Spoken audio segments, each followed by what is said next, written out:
Eu sei que muita gente diz que a dor passa com o tempo, que a traição ensina, que o choque fortalece. Mas essas pessoas, sinceramente, nunca descobriram que eram estranhas na própria vida. Nunca sentiram o chão desaparecer debaixo dos pés numa frase simples, dita por alguém que nem te conhece direito. Nunca experimentaram a sensação de que sua existência inteira era uma mentira tão bem construída que até você acreditou nela. Me chamo Cláudia, tenho 48 anos hoje, e essa história que vou contar aconteceu há 3 anos. Mas juro que parece que foi ontem. O cheiro do perfume dela ainda me assombra em elevadores. O som do salto alto dela no mármore ainda ecoa nos meus pesadelos. Algumas feridas cicatrizam, outras se transformam em sabedoria. E essa me transformou em uma pessoa completamente diferente. Sabe aqueles dias que começam normais e você nem desconfia que sua vida vai virar do avesso antes do sol se pôr? Pois foi exatamente assim que tudo começou. Eu estava em casa, numa tarde comum, dobrando as camisas sociais do Marcelo, aquelas que eu mesma passava com tanto cuidado que pareciam ter saído da lavanderia, quando uma pontada de irritação me atingiu. Na noite anterior, ele tinha reclamado mais uma vez que eu nunca aparecia no escritório dele. Você nem conhece meu mundo profissional, Cláudia, ele tinha dito, mexendo no celular enquanto eu arrumava a mesa do jantar. Às vezes eu acho que você nem se interessa pela minha carreira. O tom não foi grosseiro, mas havia uma frieza ali que me incomodou mais do que eu admiti na hora. Porque era verdade, de certa forma.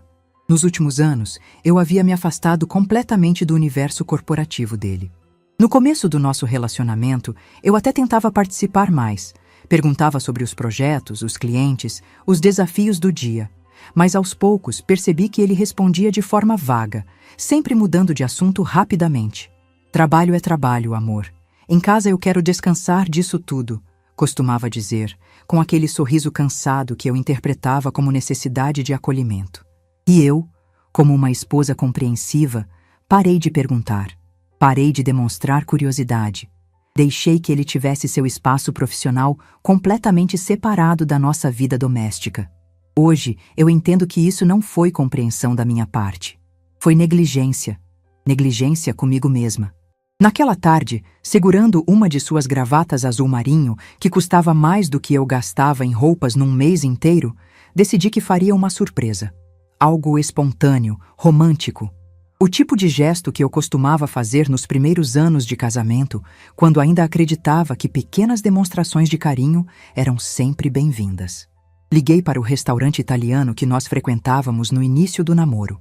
Aquele cantinho aconchegante onde ele costumava pedir aquela massa com frango ao molho branco que eu adorava.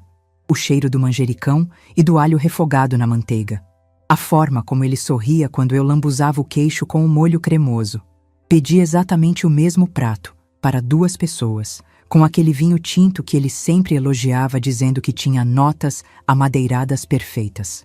Enquanto esperava a comida ficar pronta, tomei um banho caprichado, escolhi aquele vestido azul marinho que ele sempre dizia que realçava meus olhos, e até passei um batom vermelho discreto, daqueles que prometem durar o dia todo sem borrar. Me senti animada, quase como uma adolescente planejando uma travessura romântica. No espelho, ensaiei o que diria quando chegasse lá. Surpresa, amor! Pensei em almoçar com você hoje. Ou talvez algo mais descontraído. Decidi conhecer esse tal mundo profissional seu. Sorri para meu reflexo, satisfeita com a ideia, imaginando a cara de surpresa feliz que ele faria. Peguei o carro e dirigi até o centro empresarial onde Marcelo trabalhava como diretor comercial. Era um prédio imponente, todo espelhado, desses que refletem o céu e fazem você se sentir pequeno só de olhar. Estacionei no subsolo e subi até o térreo com a bolsa térmica nas mãos, sentindo aquele friozinho gostoso de expectativa no estômago. A recepção era ampla, com piso de mármore brilhante que ecoava a cada passo, sofás de couro que pareciam mais decorativos do que funcionais, e aquele cheiro característico de ambientes corporativos. Uma mistura de ar-condicionado, papel novo e perfumes caros. Havia várias pessoas circulando, todas vestidas de forma impecável, carregando pastas e falando ao celular com aquela pressa característica do mundo empresarial. Na portaria, um homem de uns 50 anos, uniforme azul marinho impecável e sorriso gentil, me cumprimentou. Tinha aquele jeito respeitoso e simpático que você encontra em pessoas que trabalham há anos no mesmo lugar e conhecem todo mundo que entra e sai. Boa tarde, senhora. Em que posso ajudá-la? Eu me aproximei do balcão, ajeitando a alça da bolsa térmica no ombro. O coração estava batendo um pouco mais rápido, daquela forma gostosa de quem está prestes a fazer uma surpresa boa. Boa tarde. Eu gostaria de subir para falar com o Marcelo Mendes, do departamento comercial. Carlos. Vi depois que era esse o nome na identificação do uniforme. Me olhou com aquele sorriso educado de quem já tinha decorado as regras. Desculpe, senhora, mas é proibida a entrada de pessoas não autorizadas. O senhor está em reunião no momento? Não, eu respondi, achando que era só uma formalidade burocrática. Na verdade, eu sou a esposa dele, Cláudia. Vim fazer uma surpresa, trouxe um almoço especial. Levantei um pouco a bolsa térmica, como se isso fosse comprovar minhas boas intenções. Estava sorrindo, completamente confiante de que o mal-entendido seria resolvido rapidamente e eu subiria para encontrar meu marido. O que aconteceu depois ainda ecoa na minha mente como um eco distorcido de pesadelo. Carlos me olhou com uma expressão que mudou gradualmente de educada para confusa, depois para algo quase divertido. Ele inclinou a cabeça ligeiramente, como quem não tem certeza se ouviu direito, e eu percebi que duas recepcionistas pararam de digitar para prestar atenção na nossa conversa. Senhora, ele disse, e houve uma pausa estranha antes de continuar. Senti um calor subir pelo meu peito, o tipo de calor que vem antes de algo muito ruim. Eu vejo a esposa do senhor Marcelo todos os dias, inclusive... Ele apontou para trás de mim na direção dos elevadores e sua voz soou mais alta do que o necessário. Lá está ela saindo agora mesmo. O mundo parou. Meu estômago despencou como se eu estivesse num elevador que tivesse cortado os cabos. Senti minhas mãos começarem a tremer segurando a bolsa térmica, e o batom vermelho que passei com tanto carinho de repente parecia ridículo, como se eu fosse uma criança brincando de se arrumar com as maquiagens da mãe. Eu me virei lentamente, como se estivesse num daqueles filmes onde tudo acontece em câmera lenta, e vi uma mulher loira, elegante, saindo do elevador com a naturalidade de quem faz aquele movimento há anos. Ela usava um terno cinza perfeito, que provavelmente custava mais do que eu gastava em roupas num ano inteiro, salto alto que fazia um som ritmado e confiante no mármore, e carregava uma bolsa de couro marrom que gritava "Executiva bem-sucedida". Mas o que mais me chamou a atenção foi a familiaridade. A forma como ela acenou para Carlos, como quem cumprimenta um conhecido querido. A forma como ele retribuiu, com um sorriso genuíno e caloroso que contrastava brutalmente com a expressão constrangida que ele tinha agora ao olhar para mim. Tchau, dona Renata. Até amanhã. Até amanhã, Carlos. Tenha um bom fim de tarde. Renata. O nome saiu dos lábios dela com uma familiaridade que me perfurou como uma lâmina. Esse nome que eu tinha ouvido centenas de vezes em conversas casuais do Marcelo. A Renata do departamento jurídico está revisando os contratos. A Renata que entende dessas questões fiscais. A Renata que tem experiência nessa área. Sempre a Renata competente, a Renata profissional.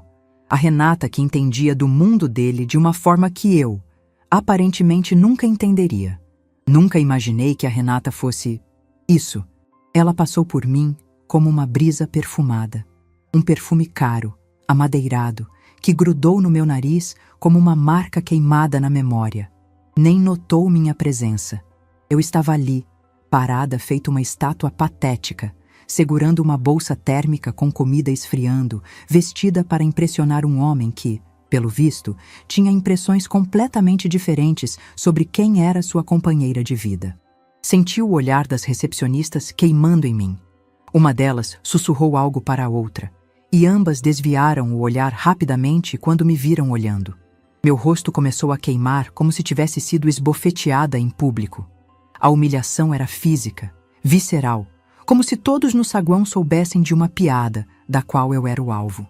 Carlos deve ter percebido minha expressão de choque e o constrangimento geral da situação, porque sua voz ficou mais suave, quase paterna quando disse: Senhora, a senhora tem certeza de que eu decidi entrar no jogo. As palavras saíram da minha boca antes mesmo que eu soubesse que ia pronunciá-las. Não sei de onde veio essa frase, nem por que escolhi exatamente essas palavras. Mas algo dentro de mim havia mudado naqueles segundos eternos, como se uma chave tivesse girado numa fechadura que eu nem sabia que existia. Carlos me olhou com preocupação. Como é que a senhora disse? Eu respirei fundo, sentindo o ar entrar nos pulmões como se fosse a primeira vez. O chão havia voltado a existir debaixo dos meus pés, mas agora era um chão diferente. Um chão onde eu não era quem eu pensava que era. Onde minha vida inteira era uma mentira tão bem construída que até eu tinha acreditado. Nada não, Carlos. Acho que me confundi mesmo. Minha voz saiu mais firme do que eu esperava, e percebi que as recepcionistas voltaram a se concentrar em suas telas, como se o show tivesse acabado. Dei meia volta e caminhei em direção ao elevador, não para subir e encontrar Marcelo, mas para descer de volta ao estacionamento. Minha mente estava funcionando numa velocidade estranha, processando informações numa ordem que ainda não fazia sentido completo, mas que começava a formar um quebra-cabeças devastador. Durante os 12 anos do nosso casamento, eu tinha ouvido o nome Renata incontáveis vezes, sempre no contexto profissional, sempre com admiração, sempre como alguém que entendia coisas que eu, supostamente, não conseguiria compreender. No elevador descendo, consegui ver meu reflexo na superfície metálica das portas. O vestido azul marinho que escolhi especialmente, o batom vermelho que caprichei, o cabelo que arrumei com carinho. Tudo para impressionar um homem que, aparentemente, já tinha alguém para impressionar todos os dias. Alguém que conhecia os elevadores da empresa, que cumprimentava o segurança pelo nome, que saía dali com a naturalidade de quem pertencia àquele lugar. Cheguei ao carro e fiquei ali sentada por alguns minutos, ainda segurando a bolsa térmica. As mãos tremiam ligeiramente e senti uma náusea subir do estômago. A comida italiana que pedi com tanto carinho, pensando em recriar memórias felizes do nosso início. Aquele molho branco que ele elogiava, aquele vinho que ele apreciava. Será que ele almoçava pratos especiais com ela também? Será que eles tinham seus próprios restaurantes, suas próprias tradições, suas próprias memórias que eu nem fazia ideia que existiam? A resposta veio como um soco no estômago. Claro que sim. Liguei o carro e saí do estacionamento devagar, como se estivesse aprendendo a dirigir novamente. Tudo parecia diferente. As ruas, os prédios, até a luz do sol tinham uma qualidade estranha, como se eu estivesse vendo o mundo através de um filtro novo. Como se eu tivesse passado anos usando óculos da graduação errada e finalmente tivesse colocado as lentes corretas. Em casa, guardei a comida na geladeira sem nem abrir as embalagens. O cheiro do manjericão e do alho escapou um pouco quando abri a porta, me lembrando de todas as vezes que Marcelo elogiou esse mesmo prato quando comemos juntos. Quantas vezes ele pediu a mesma comida para ela? Quantas tradições que eu pensava que eram nossas eram, na verdade, apenas emprestadas? Sentei no sofá da sala e fiquei olhando para as fotos espalhadas pela mesinha de centro. Nossa lua de mel, nossos aniversários de casamento, as festas de família. Em todas elas, eu estava sorrindo ao lado de um homem que, pelo visto, eu conhecia muito menos do que imaginava. Em todas elas, eu parecia feliz e confiante na vida que estávamos construindo juntos. Que idiota eu fui! Quando Marcelo chegou em casa naquela noite, eu estava preparando o jantar como sempre. Ele me cumprimentou com um beijo no rosto, como sempre. Perguntou como tinha sido meu dia. Como sempre. Normal, eu respondi, mexendo o molho do macarrão com mais força do que o necessário. E o seu? Corrido, muitas reuniões, muitos contratos para revisar. A Renata estava me ajudando com uns processos complicados. A Renata. O nome soou diferente agora. Não era mais uma colega distante, uma profissional competente que eu conhecia apenas por referências. Era uma pessoa real, com cara, com perfume, com familiaridade nos gestos, com lugar garantido no mundo dele. Eu continuei mexendo o molho, de costas para ele, e senti algo se reformulando dentro de mim. Não era raiva ainda, não era tristeza.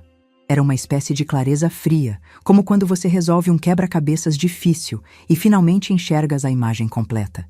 E a imagem era aterrorizante. Que bom que vocês trabalham bem juntos, eu disse, e minha voz saiu mais natural do que eu esperava. Trabalham bem juntos.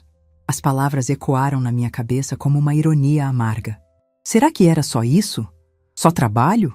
Naquela noite, enquanto ele dormia ao meu lado com a respiração pesada de quem teve um dia longo e produtivo, eu fiquei acordada olhando para o teto, pensando em todas as vezes que ele mencionou Renata, pensando em todas as viagens de trabalho, pensando em todas as reuniões que duravam até tarde, pensando em como eu havia sido cuidadosamente mantida longe de um mundo que, aparentemente, incluía uma versão de mim que eu nem sabia que existia. E foi ali, naquela madrugada silenciosa, ouvindo a respiração tranquila de um homem que dormia como se não tivesse nada para esconder, que eu tomei uma decisão. Não sabia ainda qual seria meu próximo movimento, mas sabia que havia decidido uma coisa. Eu não seria mais a esposa que fica em casa esperando migalhas de atenção de um homem que construiu uma vida inteira sem mim. Se havia um jogo sendo jogado, e eu tinha sido mantida fora dele até agora, então estava na hora de aprender as regras. E talvez, só talvez, fosse hora de mostrar que eu também sabia jogar. Mas primeiro, eu precisava descobrir exatamente que jogo era esse. Depois daquela descoberta devastadora, passei semanas repassando nossa história na minha cabeça. Como arqueóloga da própria vida, fui cavando camada por camada, ano por ano, tentando entender onde exatamente eu tinha me perdido no meio do caminho. E o que descobri foi ainda mais doloroso do que a traição em si. Eu havia entregado minha identidade de bandeja, pedaço por pedaço, sorrindo enquanto fazia isso. O pior de tudo é que os sinais estavam todos lá, gritando na minha cara. Mas eu escolhi não ver, não ouvir, não questionar. Porque questionar significaria admitir que a vida que eu tanto zelava talvez não fosse real. Conheci Marcelo quando eu tinha 33 anos. Eu estava no auge da minha carreira em marketing digital, trabalhando numa agência que atendia clientes grandes, viajando pelo país, apresentando campanhas para diretores de multinacionais. Era aquela mulher que você vê em aeroportos, com notebook na mão e salto alto, falando de estratégias e números como quem respira. Meu celular tocava constantemente com propostas de projetos, minha agenda estava sempre lotada e eu adorava cada segundo daquela correria. Tinha acabado de receber uma proposta para ser diretora de marketing de uma startup de tecnologia que prometia revolucionar o e-commerce no Brasil. O salário era quase o dobro do que eu ganhava, mais participação nos lucros. Era a oportunidade que eu sonhava há anos. Finalmente seria reconhecida não apenas como executora, mas como estrategista de negócios. Foi exatamente nessa época que Marcelo apareceu na minha vida. Ele chegou através de um projeto. A empresa onde ele trabalhava como gerente comercial tinha contratado nossa agência para reformular a comunicação digital deles.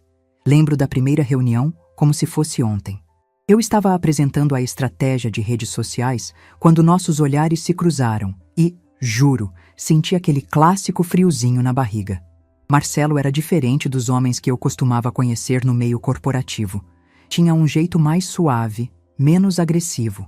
Enquanto outros executivos tentavam me impressionar com jargões empresariais e poses superiores, ele fazia perguntas inteligentes sobre o trabalho e, no final da reunião, comentou que tinha ficado genuinamente impressionado com minha visão estratégica. Começamos a nos falar fora do horário comercial. Primeiro eram mensagens sobre o projeto, depois evoluíram para conversas sobre a vida, sonhos, planos futuros. Ele me contava sobre sua ambição de crescer na carreira, de um dia ter a própria empresa. Eu falava sobre meus projetos na agência, sobre os clientes que queria conquistar, sobre a satisfação de criar campanhas que realmente funcionavam. Os primeiros meses foram mágicos. Jantares em restaurantes onde conversávamos por horas sobre trabalho, vida, tudo. Ele demonstrava interesse genuíno pelos meus projetos, fazia perguntas sobre estratégias de marketing que eu desenvolvia, elogiava minha criatividade e visão de negócios. Eu me sentia vista, respeitada, admirada, não apenas como mulher, mas como profissional. Você tem um talento natural para entender pessoas, ele costumava dizer, passando a mão no meu cabelo enquanto revisávamos juntos as apresentações que eu preparava. É impressionante como você consegue prever o comportamento do consumidor. Casamos num fim de tarde ensolarado, rodeados de amigos e familiares. Na lua de mel, passamos horas planejando nosso futuro juntos. Ele falava sobre suas metas profissionais, eu sobre as minhas. Éramos um casal de profissionais ambiciosos, construindo uma vida em conjunto onde cada um contribuiria com suas habilidades e conquistas. Mas as primeiras mudanças começaram sutilmente, quase imperceptivelmente. Cerca de 6 meses depois do casamento, Marcelo recebeu uma proposta de promoção que exigiria muito mais dedicação. Mais horas na empresa, mais viagens, mais responsabilidades. Era uma oportunidade única, ele explicou, que poderia acelerar significativamente sua carreira. Mas vai ser uma fase puxada, ele disse numa dessas conversas noturnas na cama. Vou precisar de muito apoio em casa. Você entende, né, amor? Foi nessa mesma semana que tive que dar uma resposta sobre a proposta da startup. A vaga de diretora de marketing que poderia mudar minha vida profissional para sempre. Amor, você não acha que seria meio complicado a gente estar os dois numa fase de transição ao mesmo tempo? Marcelo perguntou quando contei sobre a oportunidade. Talvez seja melhor você esperar eu me estabilizar primeiro. Aí você pode negociar algo ainda melhor. Fez sentido na época. Casamento exige concessões, pensei. E a startup sempre poderia aparecer outras oportunidades similares, não é? Recusei a proposta, mandando um e-mail educado, explicando que não era o momento certo. Nunca mais recebi uma oferta daquele nível. O que começou como apoio temporário foi se tornando a nova normalidade. Marcelo chegava cada vez mais tarde, saía cada vez mais cedo, viajava com mais frequência. E eu, como esposa compreensiva, fui assumindo mais responsabilidades da nossa vida pessoal. É só até eu me estabelecer nessa nova posição, ele prometia. Depois, as coisas vão ficar mais tranquilas e você pode focar mais na sua carreira também. Foi mais ou menos nessa época que comecei a perceber que meus próprios projetos na agência estavam sendo afetados. Perdi algumas oportunidades de viagem porque coincidiam com eventos importantes da empresa dele que seria fundamental eu estar presente. Uma vez, cancelei uma apresentação para um cliente internacional porque era o jantar de fim de ano da empresa dele. Você não pode remarcar? Ele perguntou quando mencionei o conflito. É que todos os diretores vão estar com suas esposas. Vai ficar estranho eu aparecer sozinho. Deixei de aceitar alguns projetos que demandariam mais horas porque nossa vida doméstica estava precisando de mais atenção.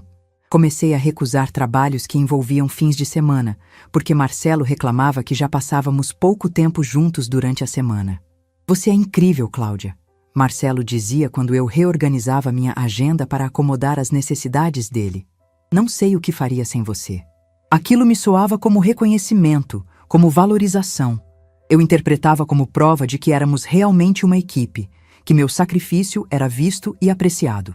2 anos depois do casamento, Marcelo recebeu outra proposta de crescimento na carreira. Dessa vez, seria uma mudança mais radical. Assumir a diretoria comercial, com salário muito melhor, mas que exigiria dedicação quase integral. Foi quando ele sugeriu que eu deixasse a agência. Pensa bem, amor. Ele argumentou numa dessas conversas longas que tínhamos na cozinha enquanto eu preparava o jantar. Com meu novo salário, a gente vai estar numa situação financeira bem confortável. Você poderia tirar uns meses para descansar, se organizar e depois voltar com mais energia. Talvez até abrir sua própria agência, ser sua própria chefe. A ideia soava sedutora. Eu estava mesmo cansada da correria da agência, dos clientes exigentes, da pressão constante por resultados. E a perspectiva de ter tempo para planejar meu próprio negócio era atraente. Quando eu estiver bem estabelecido nessa nova função, ele garantiu, segurando minhas mãos enquanto eu secava a louça, você vai ter todo o suporte para construir o que quiser. Vamos ser uma família de empreendedores. Entreguei meu pedido de demissão numa segunda-feira chuvosa. Meus colegas ficaram surpresos. Eu era reconhecida como uma das melhores estrategistas da agência.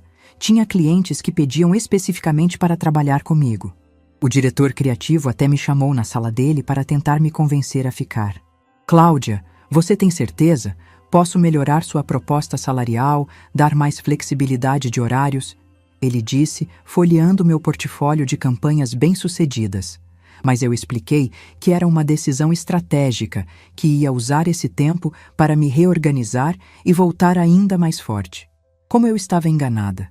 Os primeiros meses foram, de fato, bons. Eu organizei a casa, estabeleci rotinas mais eficientes, comecei a estudar sobre empreendedorismo digital. Comprei livros sobre gestão, fiz cursos online, montei um plano de negócios detalhado para minha futura agência. Marcelo chegava em casa e encontrava tudo funcionando perfeitamente. Casa arrumada, comida pronta, roupas organizadas, contas em dia. Você transformou nossa casa num lar de verdade, ele costumava dizer, me abraçando por trás enquanto eu terminava de organizar a cozinha. E aquilo me enchia de orgulho. Mas conforme os meses passaram, comecei a notar mudanças na dinâmica entre nós. Nas conversas do jantar, ele falava cada vez mais sobre o trabalho, sobre os desafios da nova posição, sobre as pessoas que estava conhecendo. E eu, sem perceber, ia tendo cada vez menos coisas interessantes para compartilhar. Foi nessa época que o nome Renata começou a aparecer nas conversas. A Renata, do jurídico, está me ajudando a revisar uns contratos importantes. Ele mencionou numa dessas noites, cortando o bife que eu havia preparado exatamente do jeito que ele gostava. Ela tem uma visão muito aguçada para identificar cláusulas problemáticas. Renata entendia de contratos. Renata tinha experiência em negociações complexas. Renata sabia lidar com clientes difíceis. Renata. No início, eu não dava muita importância.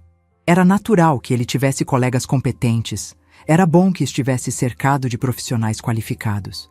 Mas conforme o tempo passava, percebi que Renata se tornava uma presença constante nas histórias do dia a dia dele. Tivemos que ficar até tarde finalizando uma proposta. A Renata pediu pizza para a equipe. Preciso viajar para São Paulo semana que vem. A Renata vai junto porque entende melhor da parte legal do projeto.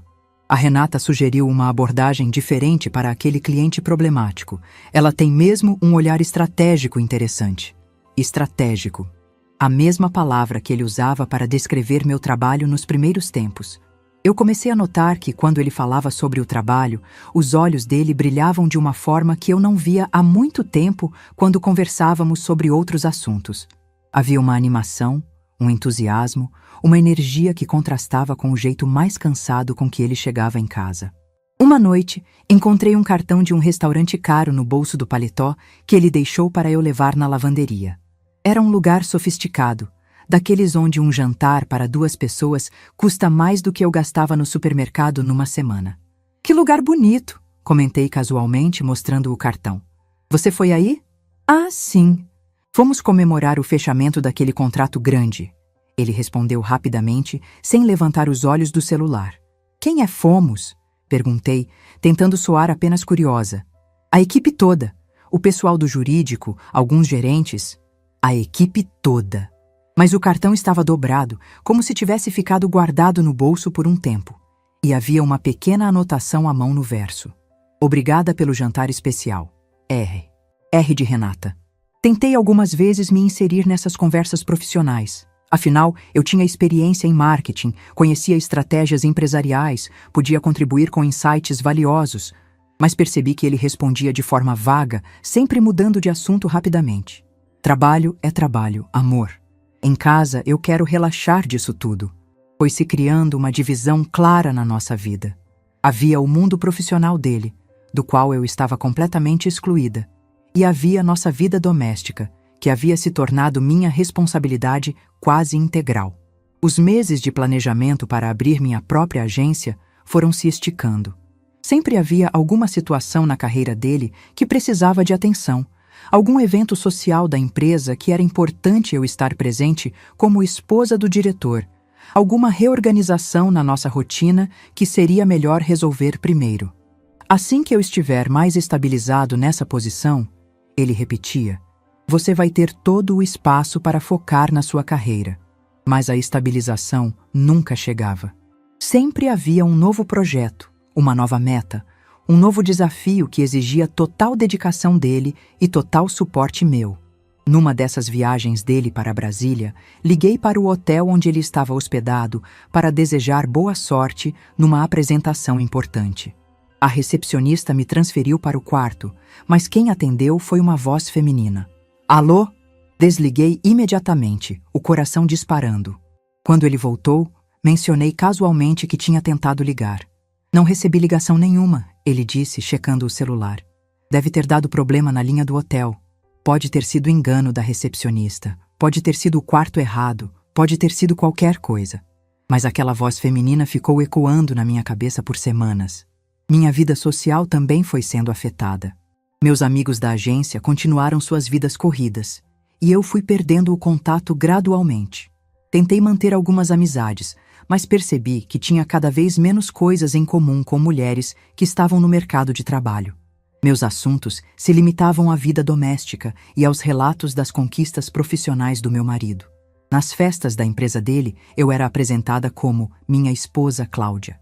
Não como Cláudia, que trabalha com marketing digital, ou Cláudia, que está montando sua própria agência. Apenas minha esposa. E eu, gradualmente, fui me acostumando com essa identidade reduzida. Fui me convencendo de que era temporário, que era um investimento no nosso futuro como casal, que meu momento de brilhar viria depois. As viagens de trabalho dele se tornaram mais frequentes. Congressos, reuniões com clientes em outras cidades, projetos que demandavam presença constante fora de casa. Ele sempre voltava cansado, mas com histórias sobre os avanços na carreira, as oportunidades que estavam surgindo, os contatos importantes que estava fazendo. A Renata foi fundamental naquela apresentação em Brasília. Ele contou após uma viagem de 3 dias. Ela conhece muito bem as particularidades daquele mercado. Renata viajava para Brasília. Renata conhecia mercados específicos. Renata era fundamental. Uma vez, quando ele estava no banho após uma dessas viagens, o celular dele tocou na mesinha de cabeceira. A tela acendeu, mostrando uma mensagem. Obrigada pela parceria. Foi um prazer trabalhar com você nesses dias. R. Quando ele saiu do banho, mencionei que o celular havia tocado. Ah, deve ser alguma coisa do trabalho, ele disse, checando as mensagens. Pessoal sempre manda essas mensagens de agradecimento depois dos projetos. Pessoal, mensagens de agradecimento. Nada demais. Mas havia algo na forma como ele segurou o celular, como se protegesse as mensagens do meu olhar, que me causou um aperto no estômago. Comecei a perceber que minha vida havia se resumido a esperar. Esperar ele chegar do trabalho.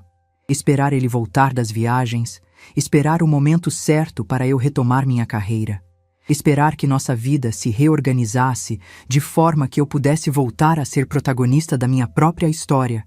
Mas o mais doloroso de reconhecer, olhando para trás, era que eu havia aceitado essa posição de espera como se fosse normal. Como se fosse o preço natural de um casamento bem-sucedido, como se minha realização profissional fosse secundária em relação aos sonhos dele. Durante todos esses anos, Marcelo nunca foi cruel ou desrespeitoso. Pelo contrário, ele sempre me tratou com carinho, sempre agradecia meu apoio, sempre me fazia sentir valorizada dentro do papel que eu havia assumido. E talvez fosse exatamente isso que tornava tudo mais confuso. Eu não conseguia identificar exatamente onde estava o problema. Não havia discussões, não havia conflitos explícitos. Havia apenas uma erosão silenciosa da minha identidade profissional, um afastamento gradual do mundo onde eu brilhava, uma aceitação progressiva de uma vida onde eu era importante apenas como coadjuvante da história de sucesso de outra pessoa. E quando finalmente me dei conta disso, naquela tarde devastadora na recepção do prédio empresarial, entendi que havia passado 12 anos construindo uma vida onde eu era perfeitamente substituível, onde havia espaço para outra pessoa ocupar exatamente o lugar que eu pensava que era meu. O mais irônico é que durante todos esses anos eu acreditei genuinamente que estava sendo uma boa esposa, que estava fazendo a coisa certa, que estava investindo no nosso futuro em conjunto. Mas no final das contas, descobri que havia investido tanto na carreira dele que esqueci completamente de investir em mim mesma. Enquanto eu organizava a vida doméstica e abria mão dos meus sonhos profissionais, uma mulher chamada Renata construía uma carreira lado a lado com meu marido. Ela participava das conquistas dele, compartilhava os desafios, viajava para lugares onde eu nunca estive, conhecia aspectos da personalidade dele que eu nem imaginava que existiam. Eu havia me tornado a mulher de casa, enquanto ela se tornava a mulher da vida dele. E agora, aos 48 anos, eu precisava reaprender quem eu era quando não estava sendo apenas a esposa de alguém. Depois daquela descoberta no prédio, eu não consegui mais viver na ignorância. Era como se tivessem ligado uma luz num porão escuro, onde eu morava há anos. E agora eu via cada canto, cada sombra, cada coisa que estava ali o tempo todo, e eu me recusava a enxergar. A mulher que havia passado 12 anos organizando a vida doméstica de um homem havia sido acordada bruscamente, e agora eu queria respostas. Nos dias que se seguiram, eu me transformei numa versão de mim mesma que não conhecia. Aquela mulher que havia abdicado da carreira para ser a esposa perfeita descobriu que ainda havia uma estrategista de marketing dormindo lá dentro. E essa estrategista estava furiosa. Comecei a investigar minha própria vida. Parece absurdo, não é? Investigar a vida que você achava que conhecia melhor do que qualquer coisa no mundo. Mas foi exatamente isso que fiz. Primeiro, decidi entender nossa situação financeira real. Durante todos esses anos, Marcelo me dava uma quantia fixa mensalmente para as despesas da casa e minhas necessidades pessoais. Para você não precisar se preocupar com essas coisas chatas, ele dizia. Eu aceitei isso como gentileza, como proteção. Agora eu entendia que era controle. Fui atrás dos extratos bancários que chegavam em casa. Marcelo sempre os guardava numa pasta em seu escritório, organizando para o imposto de renda. Quando ele saiu para uma reunião numa manhã, eu entrei lá e fotografei cada documento com o celular. O que descobri me deixou com náusea. Marcelo ganhava quase 3 vezes mais do que me contava. 3 vezes. Havia contas que eu nem sabia que existiam. Investimentos em ações, aplicações, um montante que daria para comprarmos uma casa maior e ainda sobrar dinheiro. Durante anos, eu havia economizado centavos no supermercado, procurado promoções, calculado cada real gasto, enquanto ele mantinha uma reserva financeira que eu nem imaginava. Mas o que realmente me fez suar frio foram os comprovantes de transferências regulares para uma conta que não era nossa. Valores altos, mensais, como se fosse uma segunda família que ele sustentava. Anotei o número da conta e consegui, através de alguns contatos antigos da agência, descobrir o nome do titular: Renata Silva Santos. Não eram apenas transferências esporádicas, era um padrão. Todo mês, uma quantia significativa ia para a conta dela, como se eles fossem sócios ou companheiros de vida dividindo despesas. Mergulhei mais fundo na investigação. Usei todos os truques que havia aprendido em anos de marketing digital. Busca em redes sociais, cruzamento de informações públicas, análise de padrões de comportamento online. Era como montar uma campanha, só que desta vez, o produto que eu estava analisando era a traição do meu marido. No LinkedIn, descobri que Renata não era apenas do jurídico, como Marcelo sempre dizia. Ela era gerente legal da empresa, uma posição de destaque. Tinha pós-graduação em Direito Empresarial, especialização em contratos internacionais. Falava 3 idiomas. Seu perfil mostrava uma carreira sólida, cheia de conquistas e reconhecimentos. Ela era tudo o que eu havia sido e tudo o que eu poderia ter continuado sendo. As fotos do perfil profissional dela me mostraram uma mulher confiante, elegante, sempre em ambientes corporativos. Em algumas, ela estava ao lado de executivos importantes. Em outras, em eventos da empresa. E em várias delas, no fundo ou ao lado, eu conseguia identificar Marcelo. Eles apareciam juntos em muitas fotos, muito mais do que colegas de trabalho normalmente apareceriam. Havia uma intimidade sutil nos gestos, na forma como ela olhava para ele, na proximidade física que ultrapassava o profissional. Continuei cavando e descobri algo que me gelou a espinha. Eles tinham uma empresa aberta em sociedade. MS Consultoria Empresarial. M de Marcelo, S de Silva? Santos? Ou simplesmente as iniciais dos 2 nomes juntos, como um casal que escolhe as alianças gravadas? A empresa havia sido aberta há 5 anos. 5 anos. Eu estava ali, em casa, organizando nossa vida doméstica, planejando uma agência que nunca sairia do papel, enquanto meu marido abria uma sociedade empresarial com outra mulher. Os documentos públicos mostravam que eles prestavam consultoria em estratégia comercial e análise jurídica para empresas de médio porte. O endereço registrado era um escritório no centro da cidade. Eles tinham clientes, contratos, uma vida empresarial paralela que eu nem fazia ideia que existia. Não consegui resistir e fui até o endereço numa tarde em que Marcelo disse que estaria em reuniões o dia todo. Era um prédio comercial elegante, com uma placa discreta na entrada. MS Consultoria, 8º andar. Subi até o andar e encontrei uma sala com a porta de vidro fosco, onde se lia claramente: Marcelo Mendes e Renata Santos, sócios-diretores. Sócios-diretores. Não Marcelo Mendes, diretor, e Renata Santos, associada. Eles eram parceiros de negócios em pé de igualdade. O que significava que as decisões eram tomadas em conjunto, que os lucros eram divididos, que eles passavam horas planejando estratégias, discutindo o futuro da empresa, sonhando com crescimento e expansão. Eles eram exatamente o que eu e Marcelo deveríamos ter sido, de acordo com os planos que fizemos na lua de mel. Mas havia mais, muito mais. Através de uma ferramenta de busca de registros públicos, descobri que eles haviam comprado um apartamento juntos há 5 anos. Um apartamento de 2 quartos num bairro nobre da cidade, registrado em nome dos dois como investimento imobiliário. Investimento imobiliário. Era assim que Marcelo justificaria se eu descobrisse? Um simples investimento entre sócios? Consegui o endereço e não resisti a dar uma olhada. Era um prédio moderno, com portaria elegante e área de lazer completa. O tipo de lugar onde executivos bem-sucedidos moram. O tipo de lugar que eu sempre sonhei em morar com Marcelo quando nossa situação financeira melhorasse. Fiquei observando o prédio de longe, tentando processar a magnitude do que estava descobrindo. Eles não tinham apenas uma parceria profissional. Eles tinham construído uma vida paralela completa: empresa, apartamento, vida social, rotina. Enquanto eu organizava a casa que dividia com Marcelo, eles decoravam juntos um apartamento que era deles. Enquanto eu planejava nossas férias anuais, eles provavelmente passavam fins de semana nesse lugar, vivendo como um casal normal.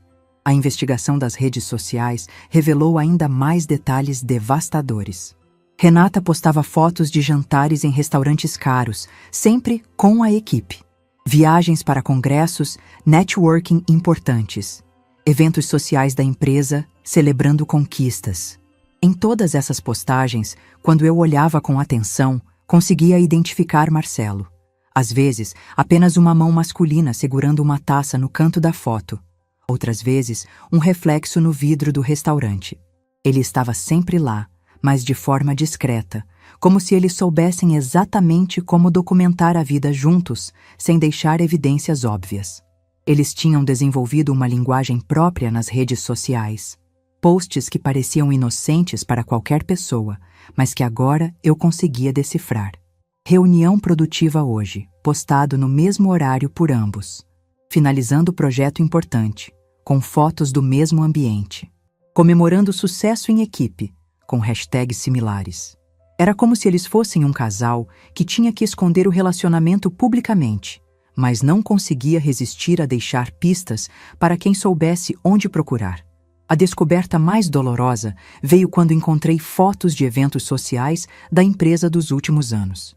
Aqueles mesmos eventos onde eu ocasionalmente aparecia como esposa do diretor. Nas fotos oficiais, eu estava ao lado de Marcelo, sorrindo educadamente. Mas nas fotos mais espontâneas, tiradas durante os intervalos ou no final da noite, era Renata quem aparecia ao lado dele.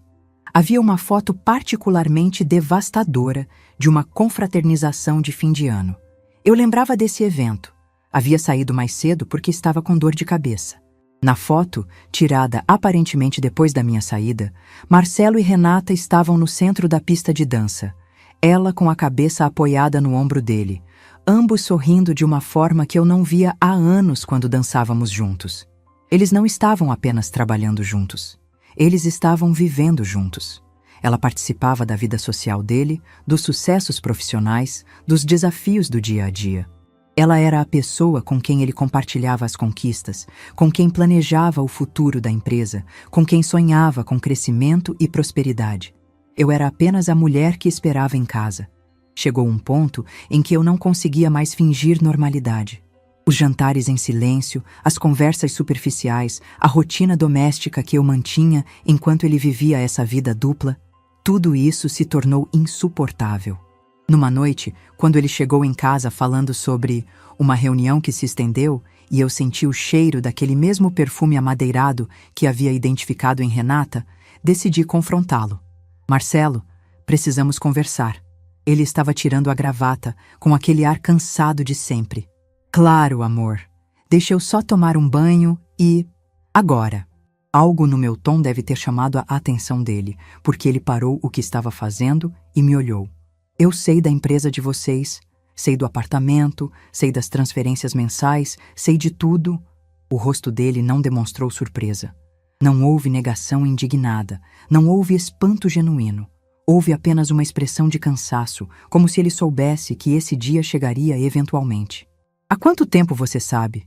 Ele perguntou, sentando na poltrona da sala. A pergunta me pegou desprevenida. Eu esperava negação, justificativas, pedidos de desculpa. Não essa aceitação calma da situação. Há algumas semanas, desde que fui ao seu escritório e Carlos me disse que ele via sua esposa todos os dias. Marcelo assentiu lentamente, como se estivesse processando as informações. E você quer... O quê? Uma explicação? Eu quero a verdade. Toda ela. Ele suspirou fundo, passou as mãos no cabelo e pela primeira vez em anos eu vi o homem que ele realmente era. Não o marido carinhoso que chegava em casa cansado do trabalho. Não o profissional ambicioso que precisava de apoio em casa. Eu vi alguém que havia construído uma vida inteira baseada em mentiras e estava cansado de sustentar a farsa. Renata e eu começamos a trabalhar juntos há 6 anos. No início era só profissional mesmo. Mas ela entende meu mundo de uma forma que você nunca entendeu, Cláudia. Ela fala a mesma linguagem, tem as mesmas ambições, sonha com as mesmas coisas. As palavras saíram da boca dele com uma naturalidade que me cortou como vidro. Não havia constrangimento. Não havia culpa. Havia apenas a constatação fria de que eu era inadequada para a vida que ele queria viver. E o apartamento? A empresa? Os 5 anos de mentiras? Não foram mentiras, ele disse, e pela primeira vez demonstrou irritação. Foram omissões. Eu não sabia como explicar sem magoar você. Omissões. Você não entenderia as complexidades do que a gente faz. Você sempre foi mais doméstica, mais caseira. Comigo, você podia ser apenas a mulher. Não precisava se preocupar com essas questões profissionais. Naquele momento, sentindo ele dizer essas palavras como se fosse um favor que ele me fazia, eu finalmente entendi a extensão da traição. Não era apenas infidelidade conjugal. Era o apagamento sistemático da minha identidade profissional, a redução da minha pessoa a uma função doméstica, a construção de uma narrativa onde eu era inadequada para participar da vida real dele. Você me manteve propositalmente fora do seu mundo, eu disse, mais para mim mesma do que para ele. Eu protegi você de responsabilidades que você não queria ter. Eu não queria? Ou você decidiu que eu não podia ter? Cláudia, para que complicar? Você era feliz cuidando da casa, organizando nossa vida pessoal. Deixei você confortável, sem pressões. Você me excluiu, deliberadamente. Eu te poupei. A palavra poupou ecoou na sala como um tapa. 12 anos da minha vida resumidos a isso. Eu havia sido poupada de viver. Poupada de trabalhar com ele, de crescer profissionalmente ao lado dele, de ser parceira de verdade, poupada de ter uma vida que valesse a pena ser vivida. E durante todos esses anos, eu continuei. Enquanto você me poupava, você construiu uma vida inteira com ela. Com a Renata, eu posso falar sobre trabalho, sobre metas, sobre o futuro da empresa. Com você eu posso relaxar, ser apenas marido. Apenas marido. As palavras saíram da minha boca com uma amargura que eu não sabia que existia em mim. E ela pode ser apenas... O quê? Apenas sua sócia? Apenas a mulher com quem você divide apartamento, empresa, vida social? É complicado, Cláudia. Não, é simples. Você me reduziu a empregada doméstica e construiu uma vida real com outra pessoa. O silêncio que se seguiu foi ensurdecedor. Marcelo me olhava como se estivesse vendo uma estranha, alguém que havia invadido nossa casa e estava fazendo acusações descabidas. E talvez fosse exatamente isso. A mulher que ele conhecia, a esposa compreensiva e acomodada, havia desaparecido naquele momento na recepção do prédio. "O que você quer que eu faça?" ele perguntou finalmente. "Eu quero que você escolha." "Como assim?" "Escolha. Ou você termina tudo com ela e nós tentamos reconstruir nosso casamento com honestidade total. Ou você assume essa vida dupla de uma vez por todas e para de fingir que somos um casal." Ele me olhou por um longo tempo e eu vi nos olhos dele uma frieza que nunca havia notado antes. Ou talvez estivesse sempre lá, e eu que havia escolhido não ver. "Cláudia", ele disse finalmente, "você não pode me dar um ultimato assim." "Posso, e acabei de dar. As coisas não são tão simples." "São sim. Você quer continuar casado comigo? Então termine tudo com ela, agora, na minha frente. Feche a empresa, venda o apartamento, corte todos os laços." "Eu não posso fazer isso." A resposta veio rápida demais, categórica demais. E naquele momento eu entendi que a escolha já havia sido feita há muito tempo. Eu só estava sendo informada agora. Não pode ou não quer? A Renata é importante para mim, profissionalmente e pessoalmente. Finalmente.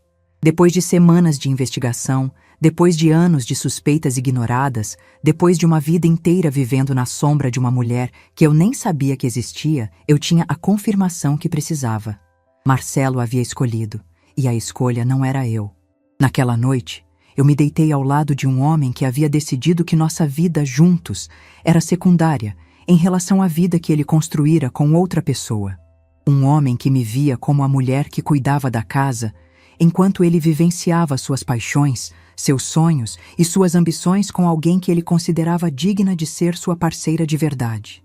E foi então que eu entendi que tinha chegado a hora de parar de viver como coadjuvante na minha própria história. Depois daquela conversa devastadora com Marcelo, algo mudou dentro de mim. Não foi raiva, não foi tristeza, foi algo muito mais perigoso. Clareza absoluta. Pela primeira vez em 12 anos, eu enxergava a situação com uma frieza estratégica que eu não sabia que ainda existia em mim. A mulher que havia passado uma década organizando a vida doméstica de um homem que a considerava inadequada para a sua vida real, estava morta. Em seu lugar, havia renascido a estrategista de marketing, que eu sempre fui. Só que agora com um objetivo muito específico: garantir que as escolhas tivessem consequências adequadas. Nos dias que se seguiram ao nosso confronto, Marcelo agiu como se nada tivesse acontecido. Continuava chegando em casa no mesmo horário, falando sobre o trabalho de forma vaga, mantendo a rotina que havíamos estabelecido ao longo dos anos. A diferença é que agora eu sabia exatamente onde ele estava quando não estava comigo, e com quem. Mas se ele pensava que eu voltaria ao papel de esposa resignada depois de descobrir a verdade, estava muito enganado. Comecei a documentar tudo de forma sistemática. Cada conversa que tínhamos, eu gravava discretamente no celular. Cada movimento financeiro suspeito, eu fotografava. Cada contradição nas histórias dele sobre onde estava e com quem, eu anotava com data e hora. Não era para usar contra ele de forma maldosa, era para proteger a mim mesma. Porque eu conhecia Marcelo bem o suficiente para saber que, quando as coisas começassem a desandar, ele tentaria reescrever a história para me colocar como a vilã. Minha investigação sobre a vida dupla deles continuou, mas agora com um foco diferente. Não era mais para descobrir a verdade, eu já sabia da verdade. Era para entender exatamente como eles haviam estruturado essa parceria, quais eram os pontos vulneráveis, onde estavam as irregularidades. E irregularidades havia muitas. A primeira coisa que chamou minha atenção foi a forma como eles declaravam os rendimentos da empresa. Cruzando as informações que consegui acessar com meu conhecimento sobre legislação empresarial, algo que aprendi nos cursos que fiz durante meus anos estudando para empreender, percebi várias inconsistências. A MS Consultoria prestava serviços para a própria empresa onde Marcelo e Renata trabalhavam. Isso por si só não era ilegal, mas criava um claro conflito de interesse que deveria ter sido declarado formalmente aos recursos humanos e à diretoria. Eles estavam, essencialmente, usando informações privilegiadas que obtinham como funcionários para conseguir contratos como prestadores de serviço externos. Era como jogar pôquer sabendo as cartas dos outros jogadores. Além disso, descobri que algumas das viagens de trabalho que Marcelo fazia eram, na verdade, viagens da consultoria deles. Ele usava o cartão corporativo da empresa para despesas que depois eram ressarcidas pela MS Consultoria, criando uma confusa rede de transferências financeiras que mascarava a origem real dos gastos. Não era necessariamente criminoso, mas era eticamente questionável e violava várias políticas internas da empresa. O apartamento que eles compraram juntos também apresentava questões interessantes. Estava registrado como investimento imobiliário da consultoria, o que permitia deduções fiscais específicas. Mas pelos vestígios que encontrei nas redes sociais e pelas informações que consegui levantar, eles claramente usavam o local para fins pessoais, não apenas como escritório ou investimento. Novamente, não era um crime, mas era uma área cinzenta que poderia interessar aos órgãos fiscais competentes. Durante esse período de investigação, Marcelo continuou vivendo como se nossa conversa não tivesse acontecido. Chegava em casa, jantávamos, assistíamos televisão, ele falava sobre projetos vagos no trabalho. Era como se ele tivesse colocado nossa vida conjugal em modo automático enquanto processava como lidar com a nova situação. Uma noite, ele chegou em casa com um buquê de flores e uma expressão estranha. Cláudia, precisamos conversar de novo. Doi, eu estava organizando alguns documentos na mesa da cozinha, parte da minha nova rotina de documentação. Sobre o quê? Sobre nós. Sobre o que você disse na semana passada. Sobre eu ter te dado um ultimato que você ignorou completamente? Ele suspirou, colocando as flores numa jarra. Não ignorei. Estive pensando muito. E acho que talvez seja melhor nos separarmos. A frase saiu da boca dele com um tom quase aliviado, como se ele tivesse finalmente encontrado uma solução para um problema complicado. Ah, eu respondi, continuando a organizar os papéis. Que interessante. Como assim interessante?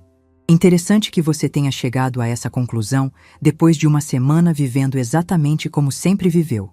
Cláudia, nossa relação esfriou muito nos últimos anos. Nós dois sabemos disso. Esfriou, eu repeti. Que palavra interessante. É a verdade.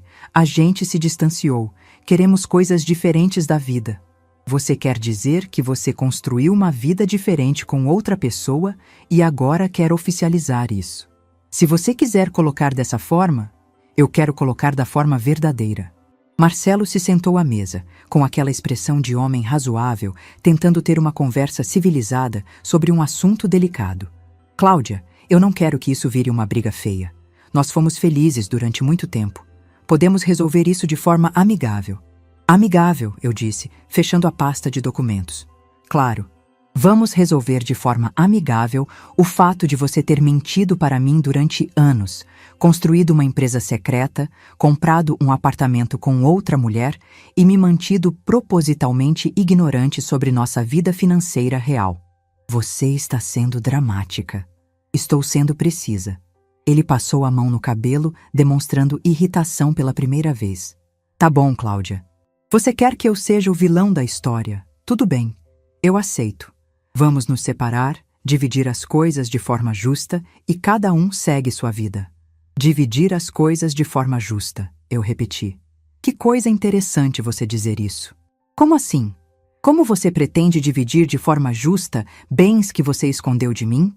Como você pretende ser justo sobre rendimentos que você omitiu durante anos? A expressão dele mudou. Pela primeira vez, desde que começamos essa conversa, ele pareceu preocupado. Cláudia, eu espero que você não esteja pensando em... Em quê? Em garantir que eu receba exatamente aquilo que tenho direito? Em exigir transparência total sobre nossa situação financeira real? Em transformar isso num processo complicado. Marcelo, eu não vou transformar em nada. Eu vou apenas garantir que todas as informações estejam disponíveis para quem precisa tomar as decisões adequadas. Que decisões? Quem precisa das informações? Eu sorri pela primeira vez em semanas. Não um sorriso feliz, mas um sorriso de alguém que finalmente tinha todas as cartas na mesa. Bem, primeiro, nossos advogados vão precisar de informações completas sobre nosso patrimônio real para fazer a divisão adequada. Isso inclui todas as contas, todos os investimentos, todas as sociedades empresariais. Cláudia. Segundo, o Departamento de Recursos Humanos da sua empresa vai precisar ser informado sobre possíveis conflitos de interesse envolvendo funcionários que prestam serviços externos sem declaração adequada. Você não pode... Terceiro, os órgãos fiscais competentes provavelmente vão se interessar em esclarecer algumas questões sobre dedução de apartamentos usados para fins pessoais registrados como investimento empresarial. O silêncio que se seguiu foi ensurdecedor. Marcelo me olhava como se estivesse vendo uma estranha, alguém que tinha invadido nossa casa e sequestrado sua esposa compreensiva. Você está me ameaçando? Ele perguntou finalmente. Não, estou te informando sobre os procedimentos padrão em casos de separação onde há suspeita de ocultação de bens. Suspeita de ocultação de bens? Marcelo, você escondeu de mim por anos que ganha 3 vezes mais do que me contou. Você tem uma empresa em sociedade com outra mulher que eu nem sabia que existia. Você comprou um apartamento sem me informar. Como você chamaria isso? Eu não estava escondendo. Eu estava... protegendo? Poupando? Sim, você já me explicou isso. Ele se levantou da mesa, claramente agitado. Cláudia, você não entende as implicações do que está falando. Se você levar essas informações para terceiros, pode causar problemas sérios para mim e para a Renata. Ah, agora você se preocupa com as implicações. Eu me preocupo com não transformar nossa separação numa guerra. Não vai ser uma guerra, Marcelo. Vai ser apenas transparência. Transparência. Exato. Algo que aparentemente é um conceito novo para você. Nos dias que se seguiram a essa conversa, a dinâmica em casa mudou completamente. Marcelo ficou visivelmente nervoso, fazendo ligações sussurradas, chegando ainda mais tarde, saindo ainda mais cedo. Era óbvio que ele estava discutindo a situação com Renata, provavelmente tentando encontrar uma forma de minimizar os danos. Eu, por outro lado, continuei minha rotina com uma calma que me surpreendia. Organizei todos os documentos que havia coletado, preparei um dossiê completo sobre a situação e procurei o melhor advogado especialista em direito de família que encontrei na cidade. O advogado, Dr. Roberto, era um homem experiente que havia visto de tudo em casos de separação. Senhora Cláudia, ele disse depois de revisar todo o material que levei. Esse é um caso bastante complexo. Há várias questões que vão além da simples divisão de bens. Eu sei. É por isso que quero garantir que tudo seja feito de forma correta e transparente. A sociedade empresarial dele com a outra pessoa cria algumas situações delicadas, especialmente considerando que ambos trabalham na mesma empresa onde prestam serviços externos. Exato. Você tem certeza de que quer seguir por esse caminho? Isso pode se tornar complicado para todos os envolvidos. Dr. Roberto, eu passei 12 anos da minha vida sendo protegida de complicações. Descobri que enquanto eu estava sendo protegida, meu marido construiu uma vida inteira que eu nem sabia que existia. Agora, eu quero que as coisas sejam exatamente tão complicadas quanto elas realmente são. Ele sorriu. Entendo. Nesse caso, vou precisar solicitar uma auditoria completa dos bens do casal, incluindo todas as sociedades empresariais. Também vou ter que comunicar o caso aos órgãos competentes para investigação de possíveis irregularidades. Perfeito. E você está preparada para as consequências? Seu marido provavelmente não vai reagir bem. Dr. Roberto, as consequências já aconteceram. Eu só estou garantindo que sejam adequadamente documentadas. Foi interessante observar como Marcelo reagiu quando recebeu a notificação oficial do pedido de separação e da auditoria de bens. Ele chegou em casa naquela noite visivelmente abalado. Cláudia, você enlouqueceu? Pediu auditoria completa? Comunicou ao RH da empresa? Você tem ideia do que isso pode causar? Tenho uma ideia bastante clara. Isso pode acabar com minha carreira. Pode mesmo. E com a da Renata também. Também pode. Você está destruindo a vida de pessoas inocentes. A palavra inocentes ecoou na sala como uma piada de mau gosto. Marcelo, Pessoas inocentes não constroem vidas secretas baseadas em mentiras e omissões. Nós não fizemos nada ilegal. Talvez não, mas fizeram muitas coisas questionáveis. E agora essas questões vão ser respondidas por quem tem competência para isso.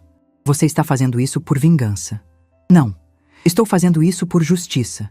A diferença é que vingança é emocional. Justiça é deixar que as consequências das escolhas de cada um sigam seu curso natural. Marcelo me olhou por um longo tempo, e pela primeira vez vi nele algo que nunca tinha visto antes.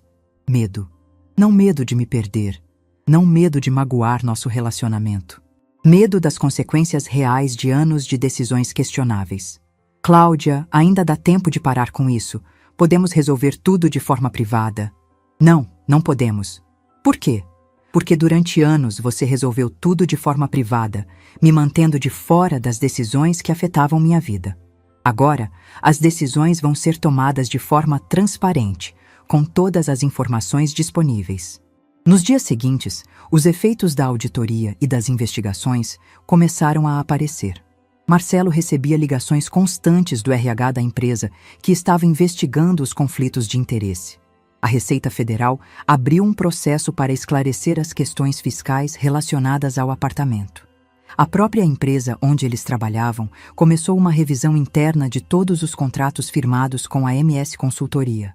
Não era vingança.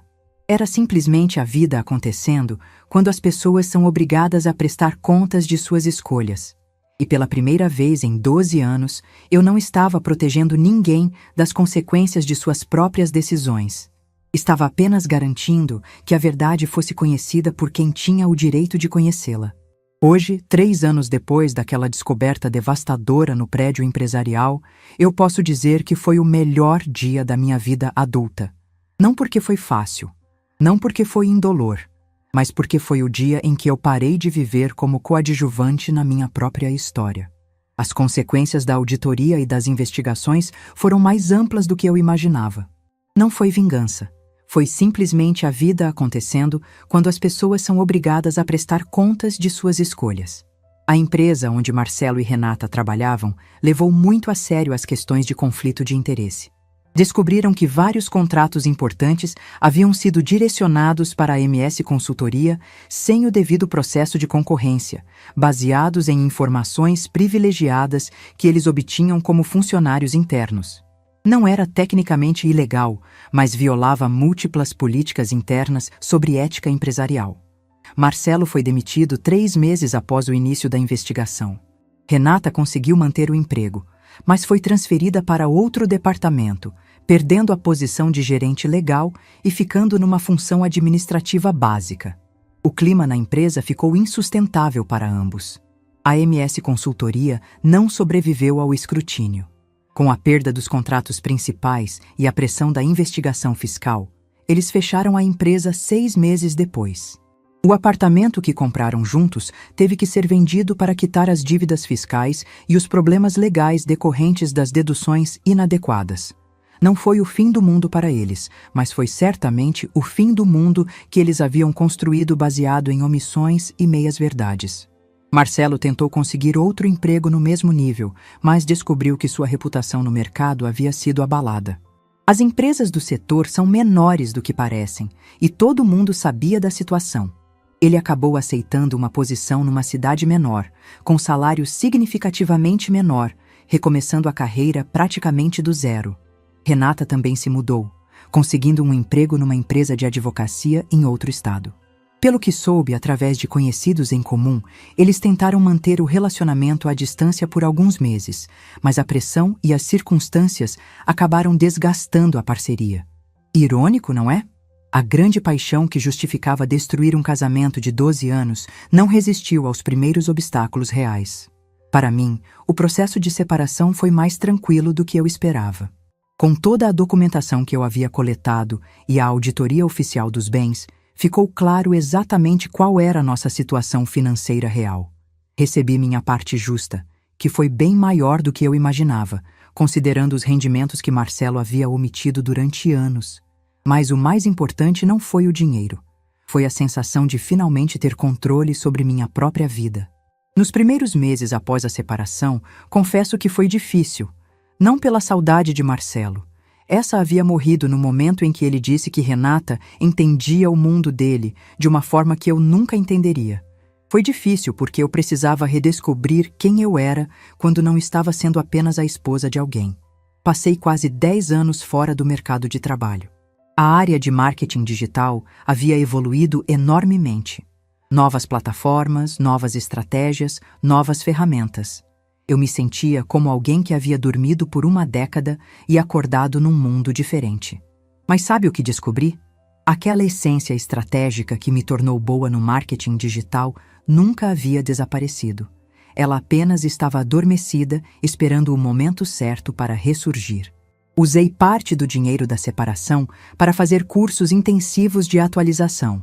Marketing digital 4.0, análise de dados, automação, inteligência artificial aplicada ao marketing. Em 6 meses, eu estava mais atualizada do que muitos profissionais que nunca saíram da área. A diferença é que agora eu tinha algo que não tinha aos 33 anos: maturidade emocional, experiência de vida e uma compreensão profunda sobre manipulação, transparência e relações humanas que só se adquire passando por situações extremas. Comecei prestando consultoria para pequenas empresas, projetos pontuais, reconquistando a confiança profissional gradualmente. Meu primeiro cliente foi uma loja de roupas femininas da vizinhança que estava tentando se adaptar às vendas online após a pandemia. Foi interessante aplicar estratégias de marketing digital para uma realidade tão diferente da que eu conhecia nas grandes agências. Mas descobri que eu tinha desenvolvido uma habilidade nova: a capacidade de entender pessoas que se sentem perdidas, que precisam se reinventar, que lutam para reconstruir algo depois de perdas significativas. Meu trabalho com aquela primeira cliente foi tão bem-sucedido que ela me indicou para outras empreendedoras da região. Em poucos meses, eu tinha um nicho muito específico: mulheres que estavam recomeçando depois dos 40, seja por separação, seja por mudanças na vida pessoal, seja por necessidade de independência financeira. Não foi planejado, mas fazia sentido perfeito. Eu entendia exatamente os medos, as inseguranças, os desafios que essas mulheres enfrentavam. Eu sabia como é se sentir inadequada para o mercado de trabalho depois de anos fora. Eu conhecia a sensação de duvidar das próprias habilidades, de se sentir ultrapassada, de ter que provar competência para pessoas mais novas. Transformei essa experiência pessoal em expertise profissional. 1 ano após a separação, eu abri oficialmente minha agência de marketing digital. Não era grande, não era fancy, mas era minha. Chama-se Recomeço Digital e é especializada em ajudar mulheres empreendedoras a construir presença online, autêntica e estratégica. O que me diferencia de outras agências não são apenas as técnicas de marketing, embora eu seja muito boa no que faço. O que me diferencia é que eu entendo a jornada emocional dessas mulheres. Eu sei o que é precisar reconstruir a autoestima profissional. Eu conheço o medo de não ser levada a sério. Eu vivenciei a sensação de começar do zero depois dos 40. Hoje, 3 anos depois, minha agência atende mais de 50 clientes em todo o país.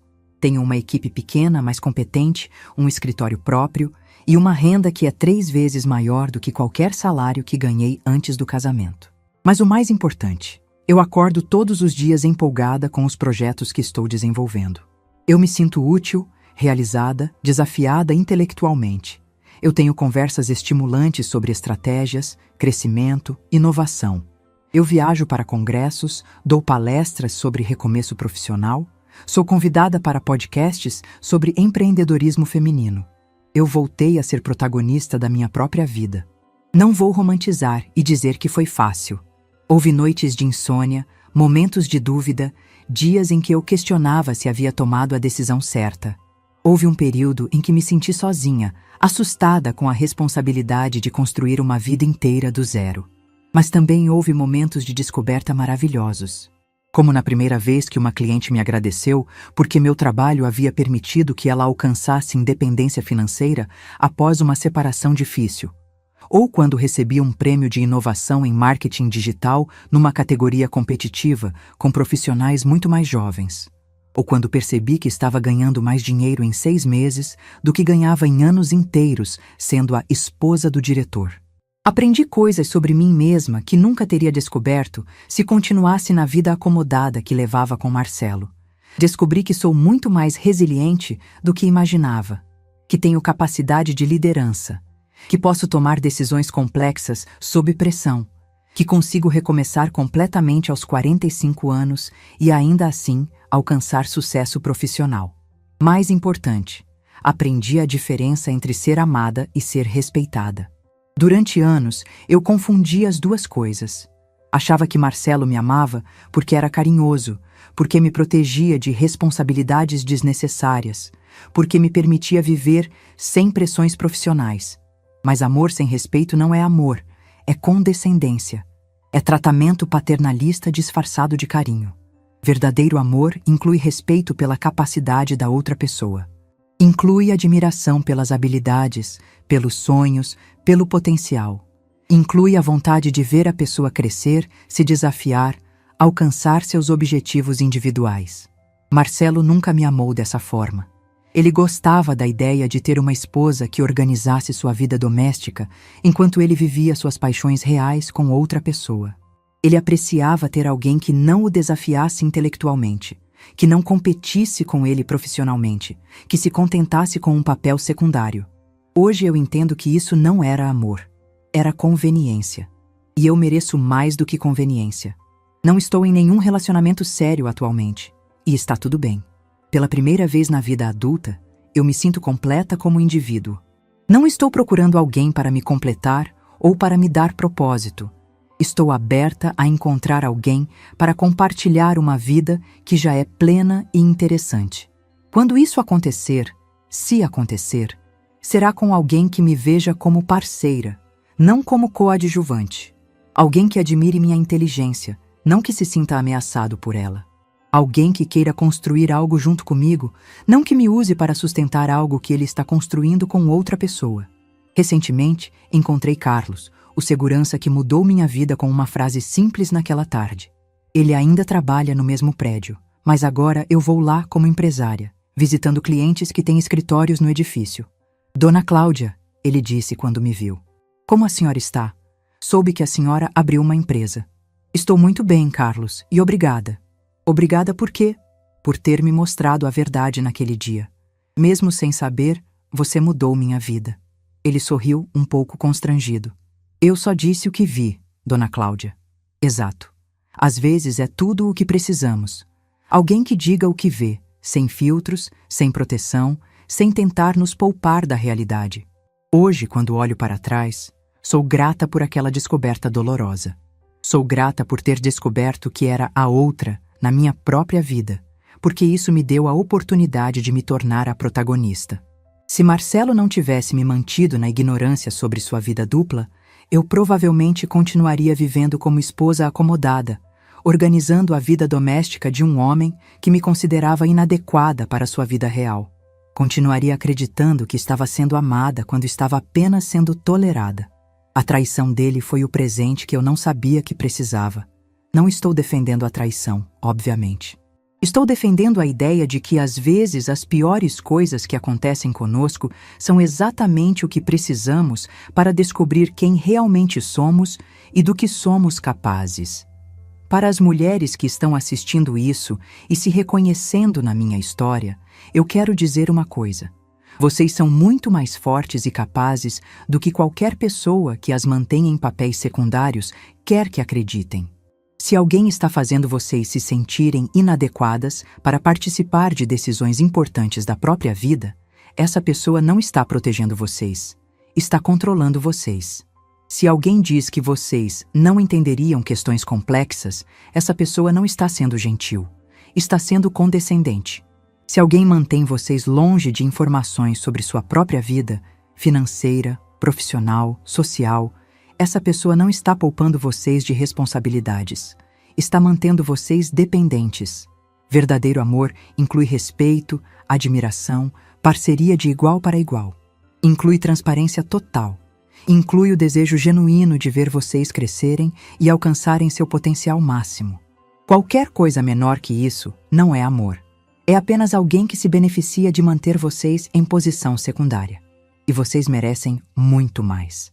Aos 48 anos, eu finalmente entendi que descobrir que você é a outra na sua própria vida pode ser exatamente o que você precisa para descobrir quem você realmente é. E eu descobri que sou muito melhor sozinha sendo eu mesma do que acompanhada sendo uma versão diminuída de mim para agradar alguém que nunca me mereceu. Se essa história tocou seu coração, deixe seu like, se inscreva no canal e comente aqui embaixo. No meu lugar, o que você faria?